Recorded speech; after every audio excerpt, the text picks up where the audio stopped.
Welcome to Lifting Leaders Podcast, where we are unleashing leader possibilities to make a better world. I'm Crystal Roberts, and together with Trisha Ryan, we're diving deeper into some of the complexities of the world's most critical challenges and exploring innovative ways of navigating through them. Through interviews with experts and leaders just like you, we're exploring what it takes to thrive as a leader today and examining new ways of thinking about how to creatively lead into a more equitable, socially responsible, and sustainable future. And the future starts now. Hi, Lifting Leaders Podcast listeners. Welcome back. Today, we're continuing our special series focused on coaches and how their work helps to make a better world.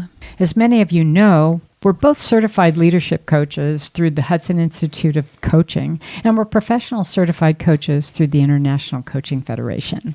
What you might not know is that our passion for coaching and its positive impact on others led us to join the ICF Washington State Chapter Leadership Board. This year, I'm honored to serve as the president, and Trisha is the Director of Volunteer Services. Over the past several years, we've met some truly amazing coaches. Their diverse and impactful work has inspired us so much that we've wanted to showcase just a few of these incredible individuals. Some of these coaches we've met through our work with ICF Washington, and others through associations like Hudson. We hope you find their stories as inspiring as we do.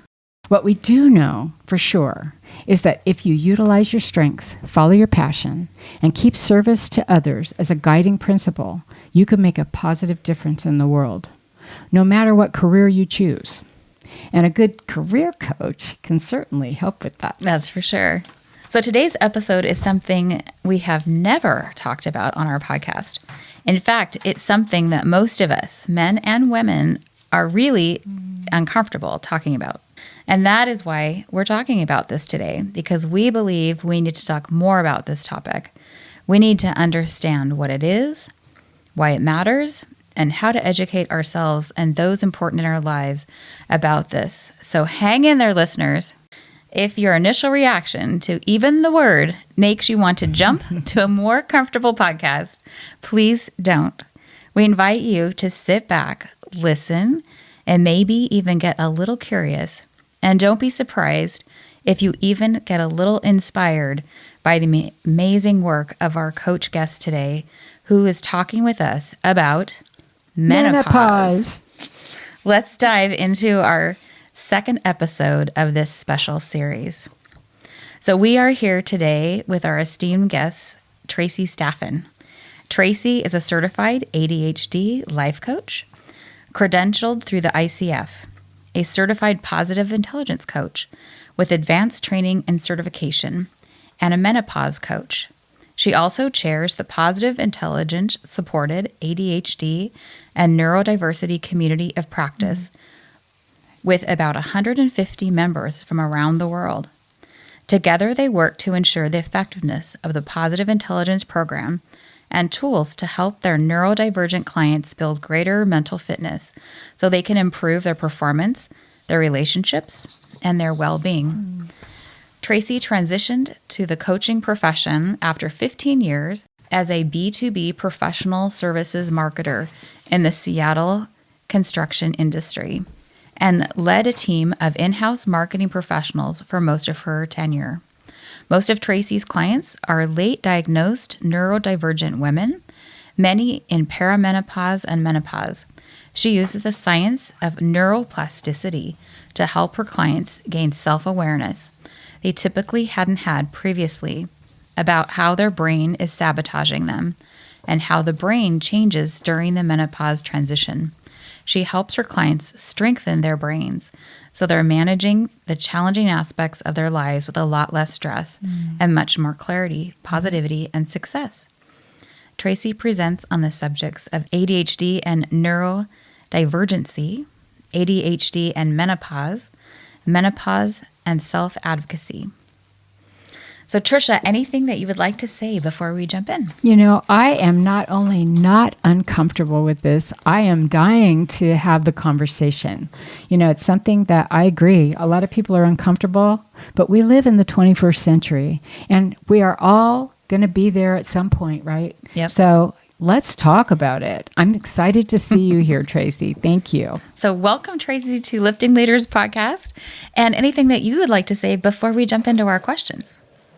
Well, I'm just so happy to be here. And I thank you for the invitation because you're helping me fulfill my own mission. I was enjoying your introduction about talking about leaning into your strengths and the things that you're passionate about.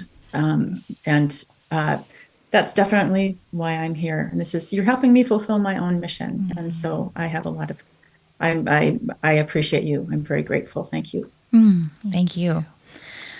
So our first question is, tell us your story, and you can answer this any way that you like. Okay. Well, I will start with where I am now so that I can kind of help people understand how I got here. And as you said, I'm a certified ADHD life coach, and I started my coaching career and my practice as an ADHD coach, but then saw the importance of addressing perimenopause and menopause in my practice. After years and years on my own personal journey, I've been encouraged by several wonderful doctors that either are my own doctors or that are my own clients to take the considerable amount of information and knowledge that I've amassed over the last 30 years and to use it in my practice. It's been very gratifying to see when women get the help they need because I'm able to explain what's happening and get them to the resources they need to feel better. Honestly, sometimes that means once they get usually the medical support they need, that sometimes they don't need me anymore. And that's okay. Yeah. That's okay. That's just fine. As you described, I was a B2B professional marketer for a number of years in Seattle in the construction industry. I loved what I did. I loved mentoring the women that I worked with. I loved working in a collaborative environment. I was on the corporate council, and I was able to contribute in meaningful ways to the industry, to the company I worked for. But in my late 40s and early 50s, things started to change, and I couldn't put my finger on it. I kind of knew it was perimenopause, but what does that even mean, right? Yeah. You know things are changing. All you hear, you're getting older. But I was exhausted all the time. I mean, I can remember driving home from Seattle. I live in the South End, and keeping a pillow and a blanket in the car because I couldn't make it all the way home some nights. I was falling asleep at the wheel, and so I would stop. I had this one Home Depot I knew I could stop at and park in the back in a fairly visible place, but still have enough quiet and privacy to take a nap. So I gave the rest of the way home. Wow. The other thing I noticed is that my ADHD traits were getting worse. Mm-hmm. And I actually wasn't certain before that point that I actually had ADHD because I'd been diagnosed many years earlier, but I wasn't getting support for that either. And I wasn't helped by the typical medications for ADHD. So I just kind of went on and did my thing. I put in a lot of overtime to accomplish the things that my neurotypical counterparts, as we say, were accomplishing. They could seem to organize themselves much better. Mm. So just things started to become unmanageable. I had a wonderful doctor who was trying to help me. He had a lot of knowledge, but his knowledge was kind of older. Mm-hmm. I'll talk about that more in a little bit. But then after all of these years, there were some very big changes in the construction industry in Seattle. And that happens. There's a very cyclical in Seattle. And they decided to do layoffs. And they actually eliminated my entire department. Mm-hmm. And I wasn't the only one. And I was actually relieved because I needed a break. I needed to rest. I needed to kind of gather myself and figure out what was next. I was like, can I keep doing this? So I did a lot of frantic Google searches and Dr. Google, and everything kept coming back to perimenopause and ADHD. And I went, wait a minute, I was actually diagnosed about 20 years ago, but I didn't think it was because they weren't doing anything to help me. And I realized that that's really where I was at. And then I started to figure out how to get some help, some support. So in the middle of that shock and dismay and sadness and grief, because then you start to look back on your life and go, wait a minute, this explains a whole lot of stuff. I was also relieved and grateful that it looked like there was something I could do about it. It took me several years, but I finally got the supports in place I needed. After a pretty long journey. The answers to menopause don't usually come in one doctor's visit. But once I got everything in place, I feel like I'm kind of back to myself. And that's a wonderful feeling. That is a wonderful feeling. It's what I wish for everybody, for all women going through this. But in the midst of all that chaos, I learned about ADHD coaching, and I hired a coach. I had never heard of such a thing. Well, over the course of that time with that coach, I realized that it's what she was doing, what I was doing with her is exactly what I wanted to do. I realized that I thought marketing was my calling. And I went, no, this is my life's calling. Menopause and the intersection with ADHD had impacted me so profoundly. I did not want anybody else to suffer needlessly. I didn't want other women to suffer. So I started my journey. I had started with another firm and found, after my other position ended, after they eliminated my department, I found a job with another firm within the industry, and realized it wasn't burnout that I had been dealing with. And I just was not keeping up. And then, so I transitioned and went back to school and got my certification and started coaching, and also found positive intelligence in that time and started finding the right menopause supports for me. And everything that I had been researching, all those ADHD rabbit holes that I had gone down for 30 years, started to come together and to coalesce into something that I could offer to my clients. Yeah. So, yeah, I'm just kind of thinking back to making sure I'm answering all parts of that question. Well, I really love the fact that you took something that was your own personal journey, your own challenge, and figuring that out over many years, and turned it into a passion, and that you're helping other women so they don't have to take so many years to figure it out on their own. Having a partner and a coach in this process, I'm sure, shortens that process for people by years. Yeah, that's lovely. Yeah, that is my hope. That's the goal. Yeah. And I want to make sure that I'm sorry. No, go ahead. I was going to say, I realized that I probably should put a disclaimer in here. I want to let people know that I'm not a clinician, that this isn't medical advice. I just have a lot of experience, a lot of resources. I've done some advanced training, even in nutrition and things like that. And what I am is a resource for my clients. Yeah. And so books, podcasts, doctors, sure, websites, assessments. I use all of these things that I have gathered over the years. And I also want to say that as I speak about menopause today, I want to clarify that because the time we have is limited, that I really will be speaking about the average menopause experience, really. About 95+% of women will have a typical menopause, but there are women outside of that 95% who have very different circumstances, a medical menopause, cancers, or things like that. It's a very small group of women. So if the people listening are thinking, geez, I don't fall in that 95%, I need different resources or different information, please reach out, because I'd be happy to help you with other resources. Yeah. Thank you for that. To me, as you were talking, I was almost astonished that here we are in this age that we're in, and I think women are much more empowered and enlightened than they used to be, and certainly more outspoken, right? To feel like they can breach that unknown or unspoken thing called menopause. But isn't it interesting that because in light of all that, we still have a medical profession that is not as open about it, or even on board with different interventions, if you want to call them, or ways to navigate through this process. And I just find it interesting and so amazing that we're talking to you, because you are in a very small niche. There aren't very many people who do what you do. Probably not very many people at all. I could probably count them on a hand. And I love the fact that you are doing this. I would love to see this be the norm in a woman's experience in life.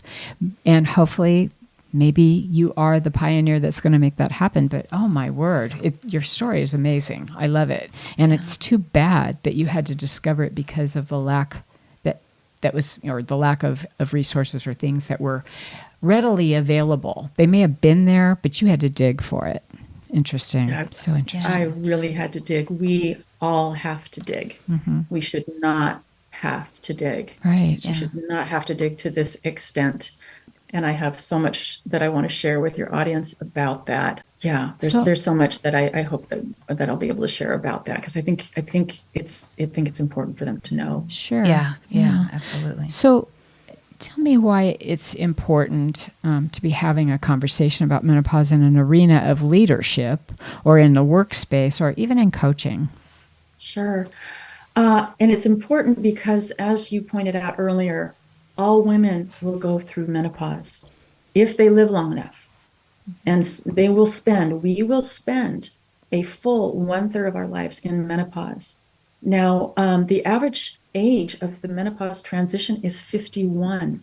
So that means that there are many women who go through menopause well before 51, and many after, as late as 60. So for some women, that's more than 30%. That's like 50%. 50% of our life, 30 to 50% of our life spent in this different state, in this different state, neuroendocrine state, endocrine state by itself.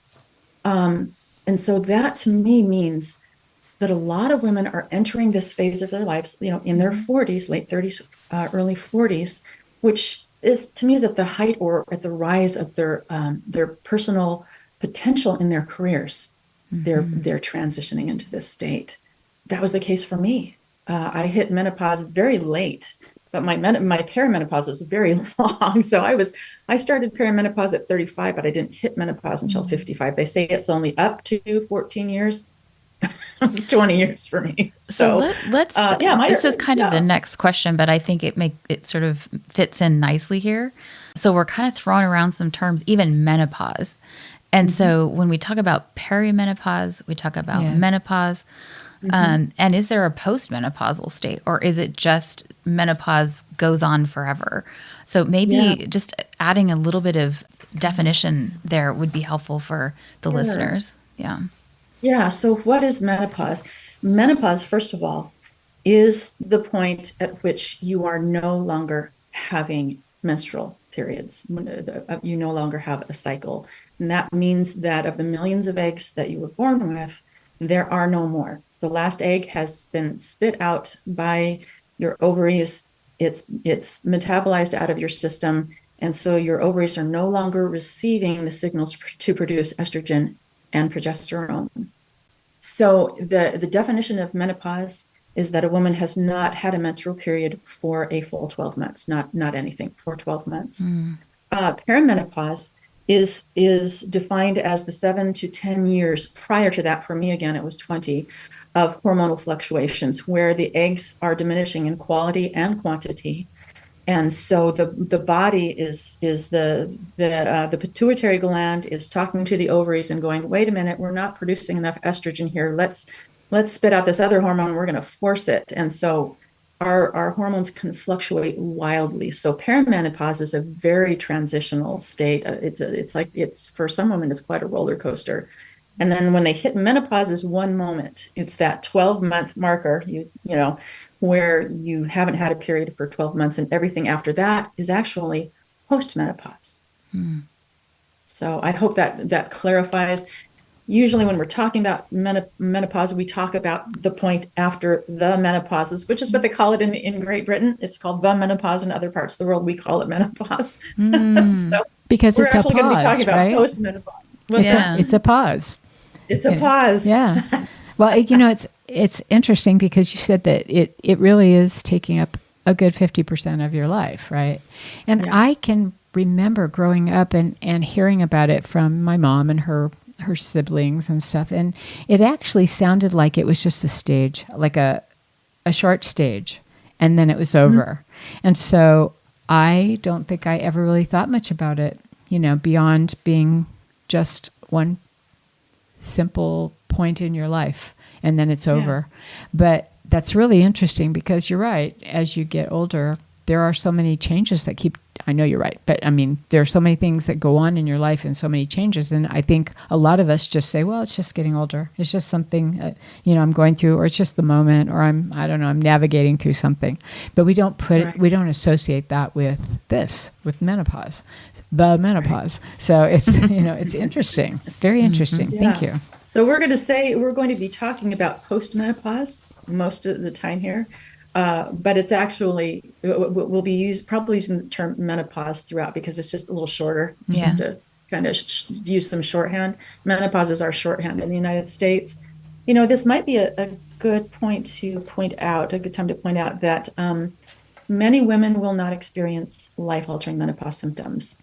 And I also want to emphasize that menopause does not diminish a woman's ability to lead, to create, to be creative, and to contribute in her field.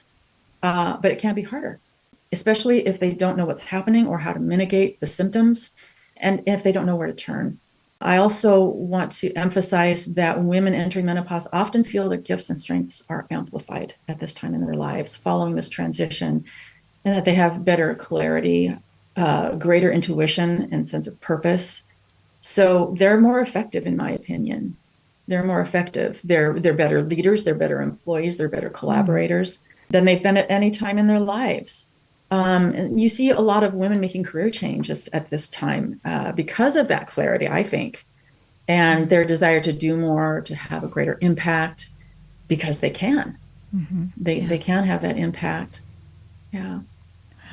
I have so many statistics and information to share. Do you mind if I share a little more? Yeah, go for it. Yeah. About this time, you were asking me why is this important in leadership in the workplace and even coaching?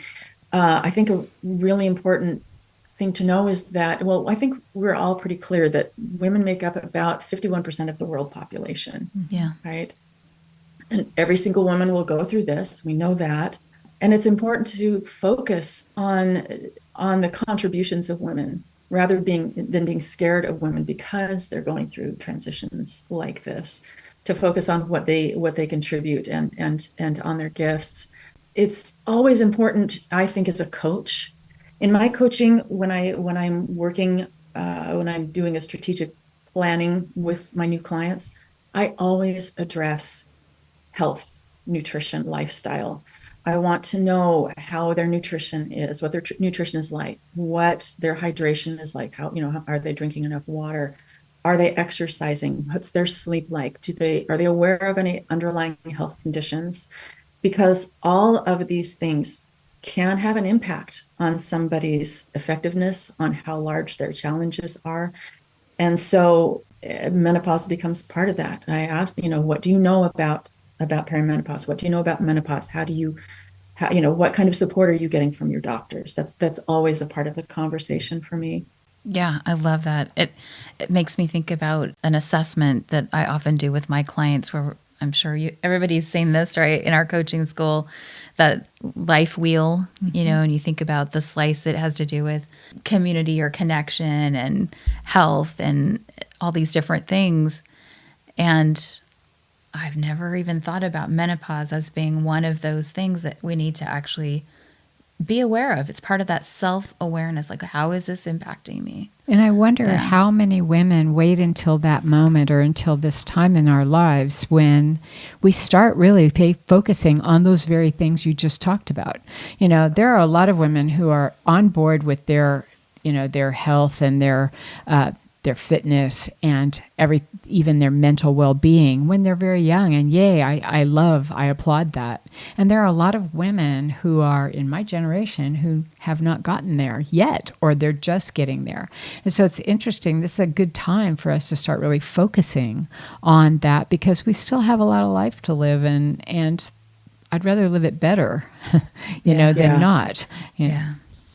And I think, these days I'm seeing, it seems like it's fewer women than I'd like to see, being able to focus on that, like their kids are out of the house, or their parents are still independent and they don't have to worry about that. But for a lot of us, we fall in, that are going into menopause, we end up in that sandwich space where kids are not completely fledged yet.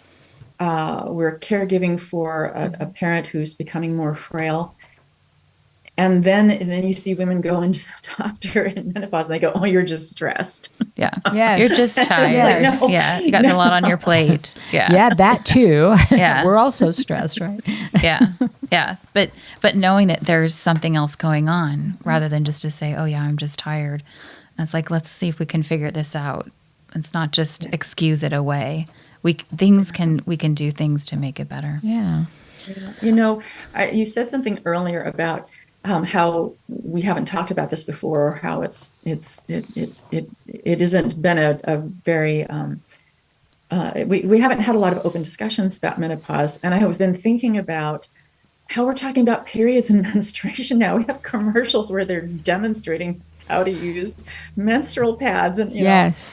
I kind of find myself being taken aback because it's wonderful, but it's been kind of a surprise. And so I feel like there's some momentum to talk about menopause. If we can talk more comfortably about periods and menstrual products, then maybe we can have a fulsome conversation about menopause. Well, that kind of goes into the next question, I think, and that is, what can people around women do to support them during this transition? And I also think, the first time I saw one of those commercials, I thought, oh my God, here we go, right? But then I was thinking how beautiful this is, that there's a whole couple of generations that are, young women who've been around this their whole lives, and to them, that's not a big deal. Those kind of commercials are just normal. It's like watching a commercial on coffee. It Right. should be. It just should be, right? It's interesting. Yeah. Well, how can we support women? First of all, there is a huge amount of misinformation being perpetuated unknowingly about what menopause is and how it should be supported, or that it's not really important. It's just, it's not that big of a deal. And that goes against decades of research, decades of science. It's being ignored and disregarded. So menopause is largely misunderstood by most of the population, including us as women, and those making the decisions about women's health care. And a super, and I want to answer your question, but it's just kind of leading into this. A super important fact that I want to make your listeners aware of is our doctors, most importantly our OBGYNs, were not educated about menopause in medical school, nor in their residencies. And people think that I just walked off of Mars when I say things like that. But it is a fact. I have spoken to a number of menopause specialists or OBGYNs, my own, even to clarify that, to verify that, and absolutely yes. So it's super important that we know that, because we need facts. We need real information so that we can take care of ourselves. And it should be taught everywhere, because menopause impacts all areas of a woman's body, all areas of her health. Cardiologists, endocrinologists, gastroenterologists, allergists, general practitioners, dentists, pulmonologists, ophthalmologists, all of them should be trained in menopause care, because every woman over 40 walking into their office, medical conditions that they are seeing and supporting are going to be most likely related to menopause or perimenopause. Again, it's not taught even in residency, except for a couple of hours of lecture. So we've been navigating for decades without good information, and there's a lot of explanation for why that happened, but that's another podcast, another day. Yes. Yeah. So an interesting statistic is more than 400,000 women each year around the globe are transitioning into menopause each year. So yeah, we need to get rid of the unwarranted stigma. We need to be able to support women. So how can we support women? We can have these conversations. We can continue to move this out of the darkness or out of stigma or whatever, Absolutely. and have the conversations. Yeah. Supporting, it's thinking of the workplace of women's careers. I think this is a good reason to put more women in leadership roles. This is a good reason to create positive policies around women, supportive policies that support women in the various stages of their lives. Ensure a robust employee assistance program, promote flexibility in employee leave and absence so that women have the time to seek out and meet with healthcare providers. And interesting, in the UK, they're doing a better job than we are.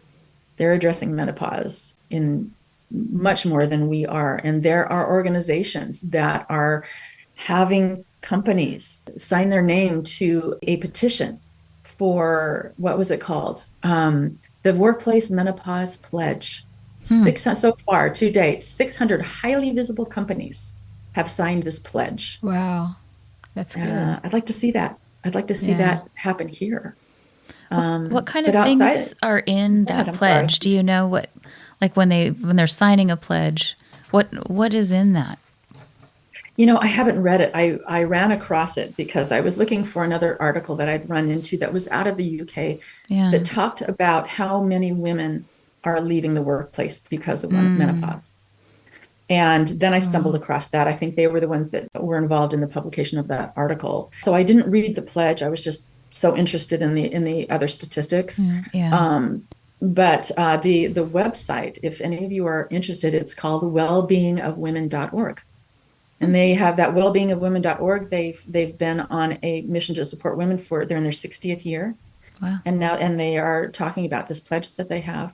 But I thought that the interesting statistic was that 1 million women have either quit their jobs, passed up promotions, or reduced their hours because of menopause. And that's just I'm assuming that's just the UK. So I'd be very interested to see what that looks like in the US. But we'll make sure that we put that website on our show notes because, if anybody's interested in just doing a little extra exploration, I think it's interesting. I think it's very interesting that they are so much more advanced in the UK about something like this. And I'm wondering how many women, practitioners like yourself, coaches and other practitioners are interested in the United States and maybe approaching that as well. When you were talking about 400,000 women are going through menopause each year or enter into menopause, is that what you were saying?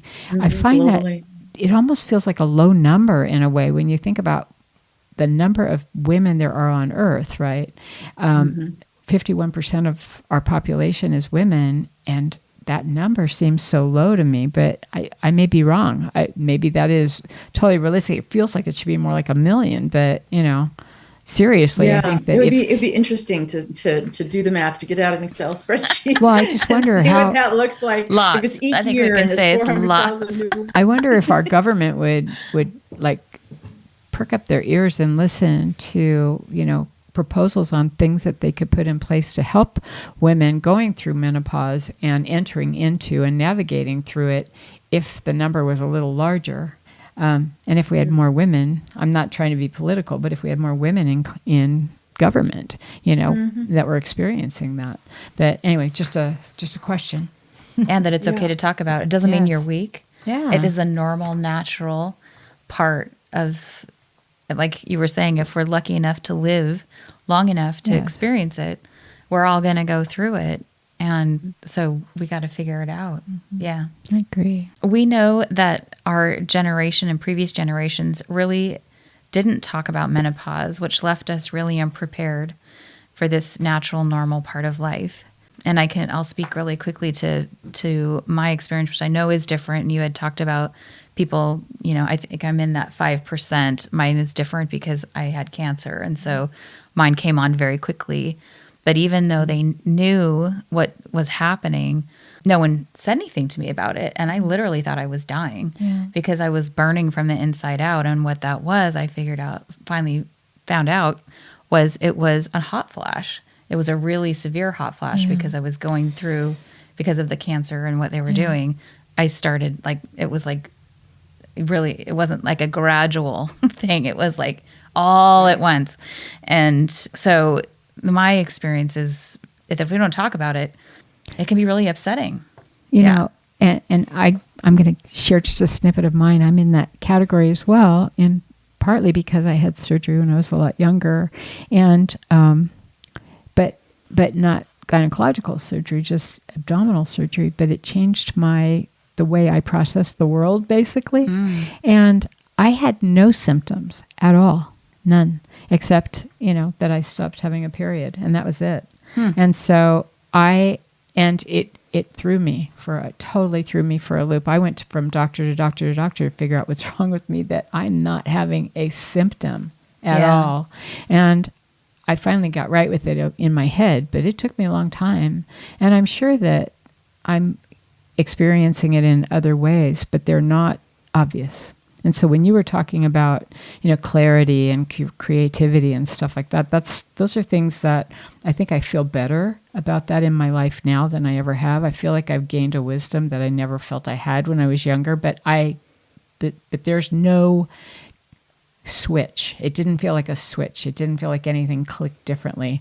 And I don't do anything really differently than I used to. So it's been confusing for me. And that's why it wasn't that I wasn't interested in knowing about it. I just didn't have anything as a point of reference. Yeah. So it's pretty interesting. Yeah. What, from your perspective, is the most important thing that our daughters and other young women in our lives, nieces, daughter-in-laws, friends, what do they need to know? What do we want to help them understand so that their experience is a much different experience, a much more welcoming experience, a informed experience? Yeah, sure. The first thing, and this is for everybody, including our daughters and our nieces and our daughters-in-law and our nieces and goddaughters and all of them. Yes, it is normal and it is natural and it is inevitable, but the suffering part is not. The average mortality, this is very interesting, the average mortality, age of mortality for women at the turn of the 19th century was 48 years old. Wow. And now if you think about it, the average age of menopause is 51.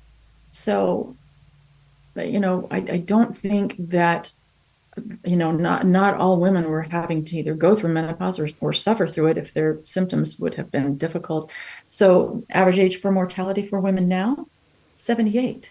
That's a difference of 30 years. Yeah. And I think that our evolution has not caught up with our modern interventions, our modern sanitation, the pharmaceuticals that we have that help us live better lives. And those are the reasons our life expectancy is what it is now, is sanitation. It's actually sanitation. Yeah. Thank you, NPR.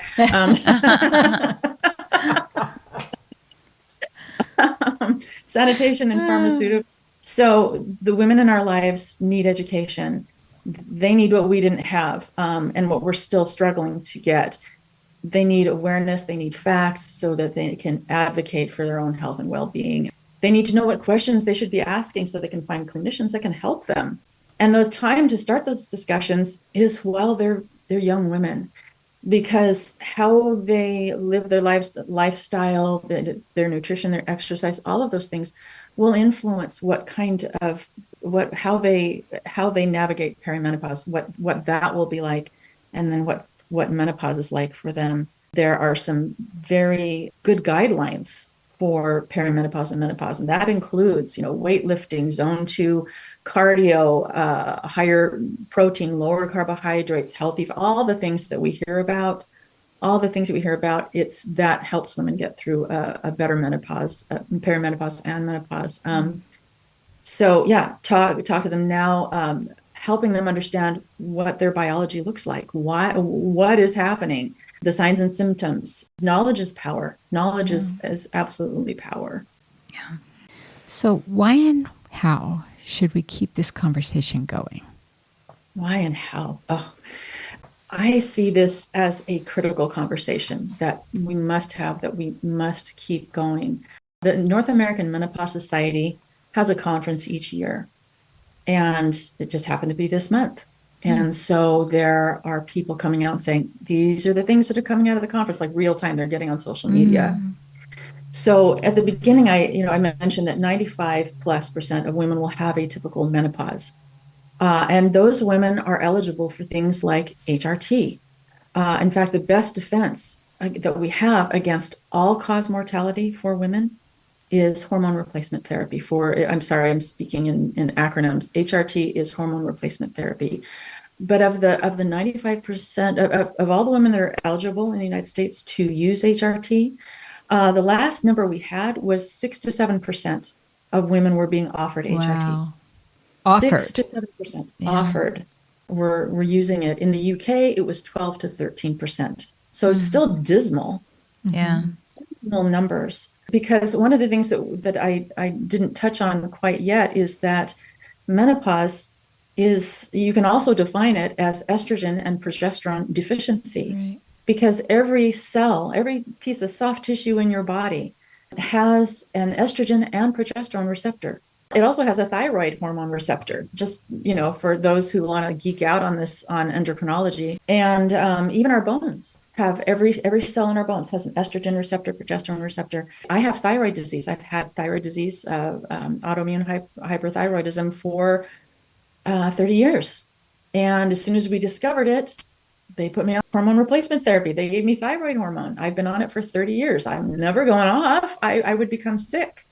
I might become really sick if I don't take it. So when our brain cells, when our the cells of our cardiovascular system, when the soft tissues in our joints, in our digestive system, in our eyes, in our mouth, when it's not getting the estrogen, progesterone it needs, those cells begin to atrophy. We see the formation of disease. And it's why at menopause, you start seeing women with cardiovascular. There's almost no heart disease for women before 50. But as soon as they hit menopause, suddenly women far surpass men in the amount of cardiovascular disease, number of heart attacks, death. And dementia, Alzheimer's, same thing. Diabetes, same thing. Eye health, oral health, lung health, bone health starts to deteriorate. So when you hear that only 6 to 7% of the women in our country are being given HRT, that's staggering. That's a staggering number. But what came out of the conference this month was that number has decreased. It has fallen to 1.8%. Oh my goodness! Wow. 1.8%. Did they say anything about why? I mean, why they don't offer it? Because I just find that interesting that doctors know that this is what leads to other diseases. Why they wouldn't offer that? Because they don't know that it leads to other diseases. Oh, okay. That's scary. Yeah. And because of misinformation that continues to be perpetuated. There was a study called the Women's Health Initiative that began in the 90s. There's a wonderful book that I suggest, I hope that you'll put in your show notes. Mm-hmm. It's called Estrogen Matters. And it is by Dr. Avrum Bluming, A-V-R-U-M. Bluming is B-L-U-M-I-N-G. I can't remember the co-author at the moment. He is one of the world's top oncologists. He has a special designation that only like 5% of all oncologists in the world have. I mean, it's huge. And he wrote a book back in, it was either 2014, 2016. He just republished with updates in September. September's a big month, probably because of the NAMS conference. But he outlines exactly why and how and why there's so much misinformation about estrogen. But that Women's Health Initiative was a long study. It was poorly designed. It was designed with a bias. The doctor that was the leading designer was concerned that estrogen was bad for women. So he started with that hypothesis, though he didn't speak about it. And then he designed the study, and then he didn't allow a safety team to look at it, and they used the wrong ages and the wrong parameters. But what came out of it is they decided it increased breast cancer. But if you look at their data, it actually said the opposite. It prevents breast cancer. It prevents endometrial cancer. It prevents cervical and ovarian cancer and vulvovaginal cancers, all the cancers. But it took this horrible study that set us back 2 decades to also, and them walking back their data and going, oops, sorry. They didn't really say sorry. They just said, oops. Right. But we did learn. We did learn a whole lot and went, oh, okay. Okay, now we know there are all these mistakes, but it gave us this other information that we needed. So that's good. But it set us back a full 2 decades. So it's going to take us a while to overcome what the misinformation that doctors continue to perpetuate because they just don't know. I'll be reading that book. This is a big topic. It's a big topic. And I think you said this at the beginning, Traci, that we probably wouldn't get to everything in this short episode, but I hope that we have piqued people's interest and curiosity to go and do some reading, recognizing that everybody's journey is a little bit different around menopause, but we all go as women, we're all go through it. I think that one of the things that you said that really struck me was just thinking about the amount of time that we spend in menopause or postmenopausal. Like a third of our life is there. So we better figure it out, and that there's things that we can do, and there's resources out there. Before we leave this conversation and move to our hope questions, I just wanted to give you a space if you want it. Is there anything else here that you feel like you wanted to say that you didn't get a chance to say that would be important, recognizing that we're not going to cover everything, but is there something that you just really want to make sure that you call out? I do. There is one thing, and that is there are a group of doctors, mostly female, and Dr. Avrum Blooming, who wrote that book, is in there. He's kind of the godfather of hormone replacement therapy, and they. But anyway, there is a fairly large group of doctors, like up to 500 doctors, but there are a few that we call the Menopause.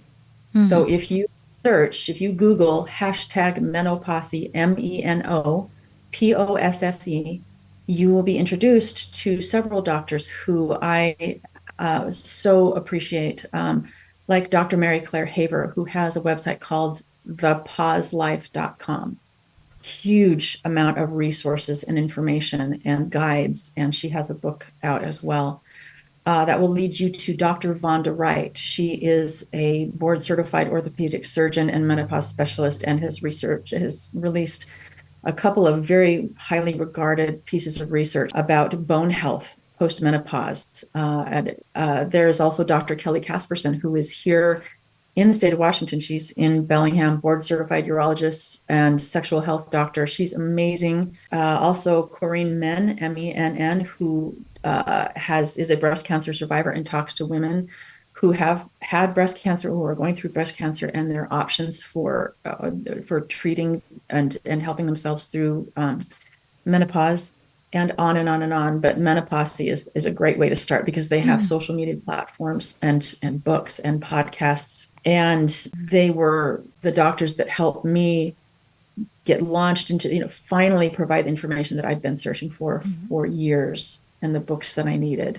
They all started this journey because they hit perimenopause and went, what's going on? My training, I'm a double board certified OBGYN, and I don't know what to do. So then they go to their colleagues, and they were told the same things that they were told to tell their patients in medical school. You're just fine. You're just getting older. Here, have an antidepressant. And so they went and did what menopause specialists do now, which is they went out and did the research and found the education they needed, found the other doctors and specialists to educate themselves. And then as they saw their life improve, they started treating their own clients, and they are not waiting for the medical establishment to catch up, because they realize that there is this gap, and that there are women suffering, and that there are women who are becoming very ill and will have a very difficult last third of their lives without more help. So you can find them very easily. They're very loud. They're going to Congress. They're going to the FDA. They've recruited Halle Berry, Drew Barrymore, and Naomi Watts. They're having conferences and symposia, and they're getting the information out there. I love that. And I love that we have some voices that are already out there. Advocates, right? Yeah. Wonderful. Thank you for bringing this really important topic to us. And we know we can feel it's like, oh, we should keep talking, but we need to transition to our hope questions.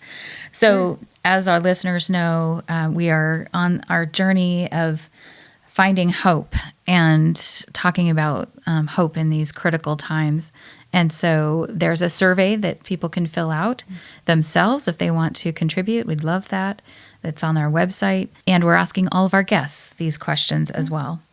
So our first one is, where do you see signs of hope in the world today? Honestly, in podcasts like this, that you have invited me to speak about something that I think is so important, that gives me a lot of hope. I see momentum. Even though we see numbers that don't look good, there are all these doctors that are refusing to go along with the status quo. So I see momentum. That gives me a lot of hope. Love that. How do you sustain hope for yourself? I feel like we're at a real crossroads right now, that there is information out there, that I can continue to find more information, good information, that it's becoming more okay for me to demand better care, to demand more from our healthcare system. And so I'm encouraged because I'm not alone. Otherwise, I would be very discouraged, honestly. Yeah. So how do you engage or inspire others to be hopeful? To share my own experience, and to get them to resources. Because I think I keep saying information. I'm an information junkie.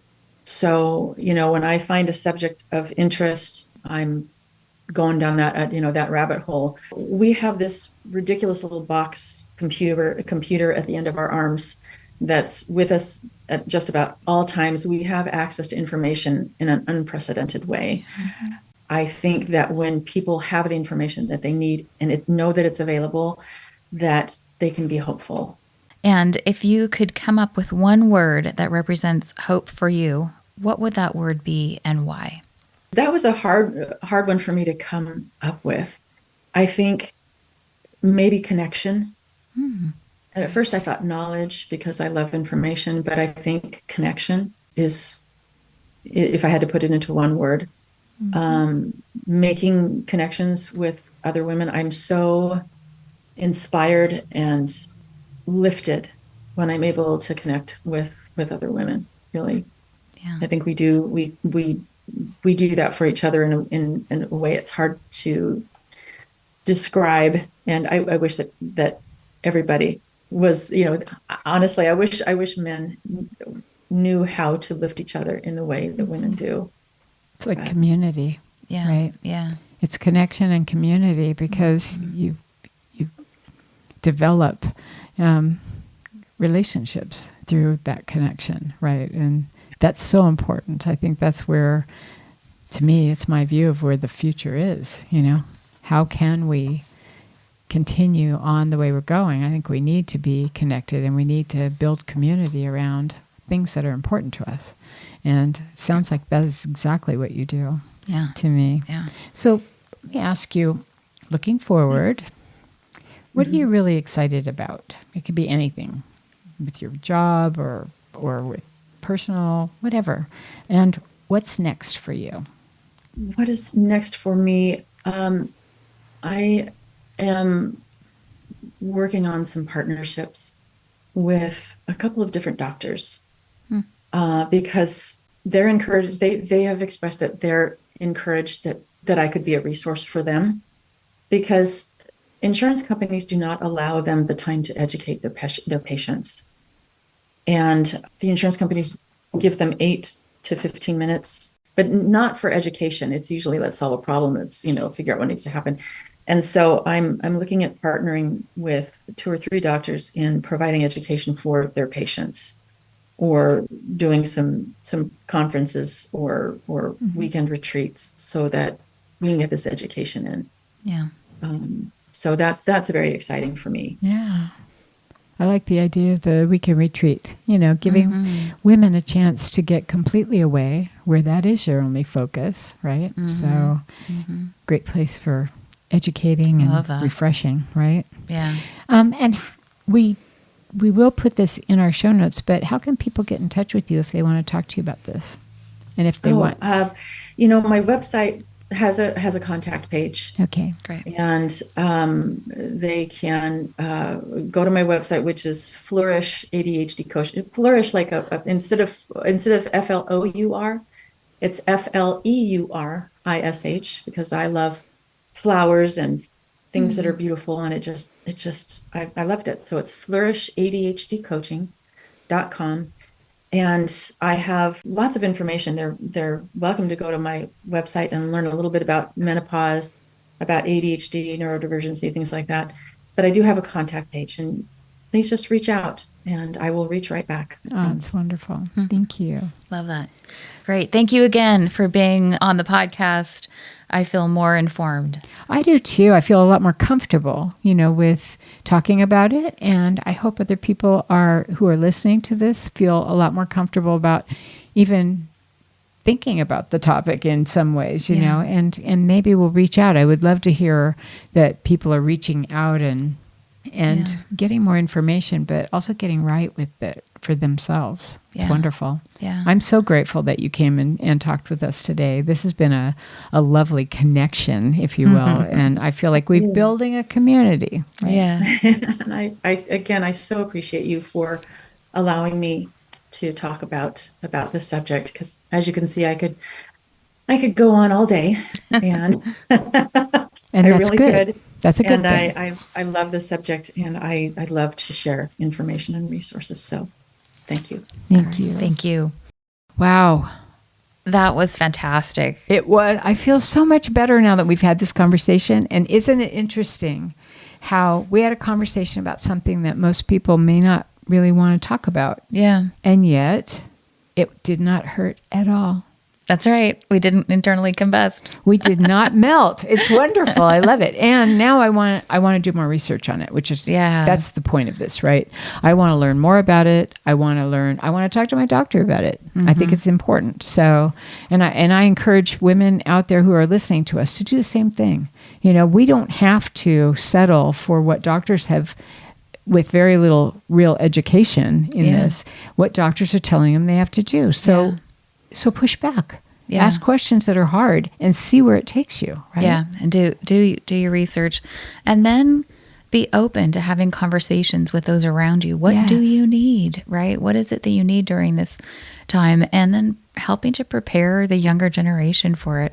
Starting to have these conversations just as a normal part of life. And fundamental to it all, right?